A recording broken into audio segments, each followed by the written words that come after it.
One guys, आप सभी का स्वागत है हमारे YouTube चैनल के एक और नए वीडियो के अंदर। आज के दिन हम लोग पढ़ने वाले हैं NCERT क्लास 7 साइंस का चैप्टर नंबर 3 का part 2।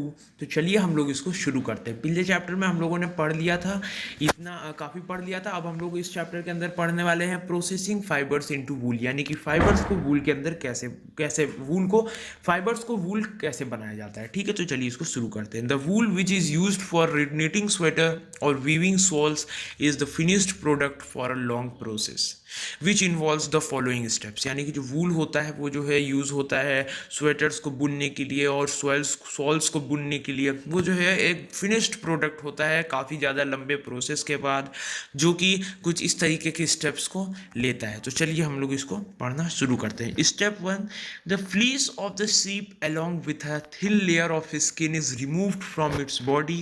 This process is called shearing।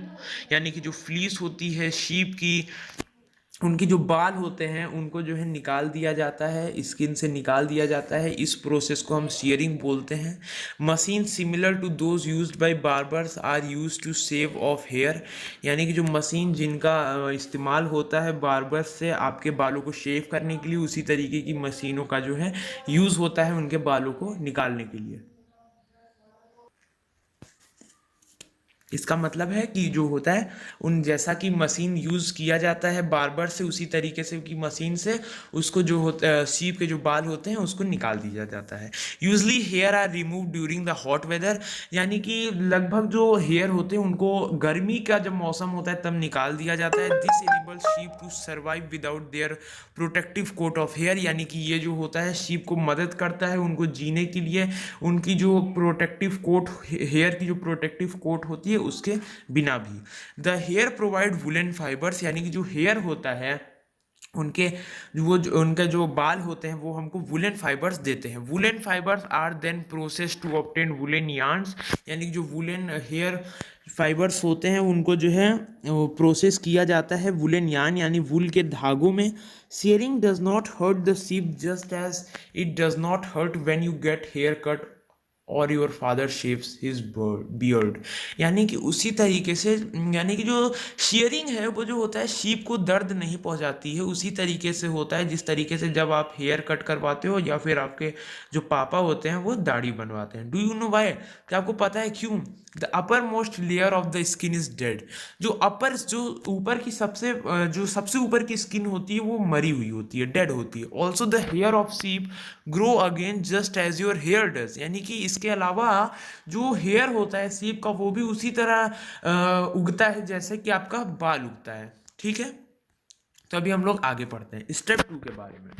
The sheared skin with hair is thoroughly washed in tanks to remove grease dust and dirt. This is called scouring. Nowadays scouring is done by machines. यानी कि जो sheared यानी कि जो छीली, अब जो skin को निकाल दिया जाता है, हेयर की जो स्किन को निकाल दिया जाता है उनको टैंक्स में धुला जाता है, जिसकी वजह से उनमें से जो ग्रीस है, डस्ट है, डर्ट है वो रिमूव हो जाए। इसको हम स्कॉरिंग कहते हैं। आज के दिनों में जो स्कोरिंग होती है वो मशीनों के द्वारा होती है।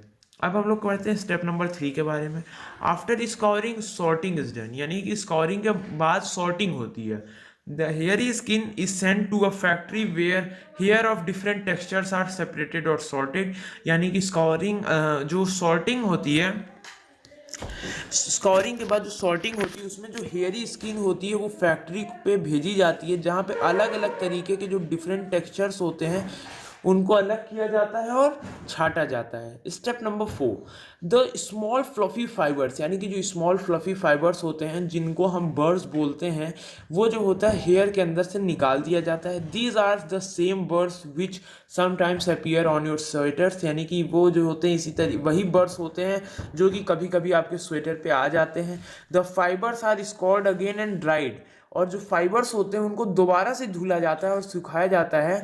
This is the wool ready to be drawn into fibres. अब ये जो वूल होता है अब ये रेडी होता है इनको फाइबर्स में बनाने के लिए। Step number 5, the fibres can be died in various colors as the natural fleece of the sheep and goat is black, brown and or white। यानी कि जब उस फाइबर होते हैं उनको अलग अलग रंगों में डुबो के उनको अलग अलग रंग के रंगा जाता है। जैसे कि जो फ्लीस होती है सीप की, गोट की, वो ज़्यादा ब्लैक होती है, ब्राउन होती है, वाइट होती है। तो अगर आप रंग बिरंगे कपड़े पहनते हैं, अपने हमारे कलर कपड़ों में अलग अलग टेक्सचर्स होते हैं, तो उनको पहले डाई किया जाता है। ठीक है, तो अब हम लोग पढ़ते हैं स्टेप 6 के बारे में।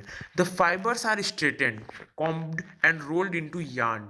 यानी कि अब जो फाइबर्स होते हैं उनको सीधा किया जाता है, उनको कंघी से कंघी किया जाता है, और अब उनको रोल करके यार्न यानी धागों में बना दिया जाता है। The longer fibres are made into wool for sweaters and the shorter fibres are spin and woven into woollen cloth. यानी कि अब जो बड़े बड़े फाइबर होते हैं उनको जो है वूल स्वेटर्स, जो वूल के जो स्वेटर्स होते हैं उनमें बिन दिया जाता है, और जो छोटे फाइबर्स होते हैं उनको जो वुलन के क्लॉथ होते हैं उनमें बुन दिया जाता है। अब हम लोग इसको फिगर के माध्यम से समझ लेते हैं। पहला सीयरिंग ऑफ सीप, यानी कि आप देख सकते हैं यहाँ पे सीप का जो है बाल निकाला जा रहा है। दूसरा स्कॉरिंग इन टैंक्स, यानी टैंक्स में उनके बालों को धुला जा रहा है।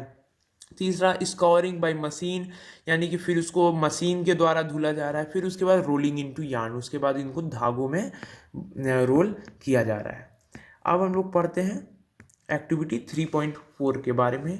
Debate amongst your classmate whether it is fair on the parts of human to rear sheep and then chop off their hair for getting wool. यानी कि अपने क्लासमेट से आप डिस्कस करिए कि क्या ये सही है कि हम जो होता है वूल का जो हेयर होता है उसको निकाल देते हैं, उनके हेयर को छील देते हैं और उसके बाद जो है वूल बना देते हैं। अब हम लोग पढ़ते हैं 3.2 सिल्क के बारे में। सिल्क कैसे मिलता है, सिल्क की कैसे होता, सिल्क कैसा होता है, उनकी लाइफ हिस्ट्री के बारे में। Silk fibres is also a animal fibre, यानी कि जो सिल्क फाइबर होते हैं वो भी एनिमल फाइबर होते हैं।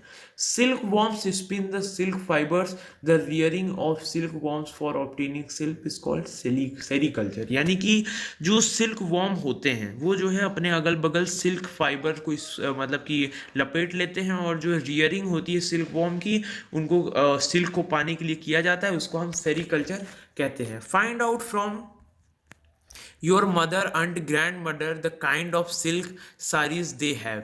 यानी कि अब आप अपनी मम्मी या फिर अपनी आंटी, अपनी चाची या फिर अपनी ग्रैंड मदर से पूछिए कि कितने तरीके की सिल्क साड़ियाँ उनके पास हैं।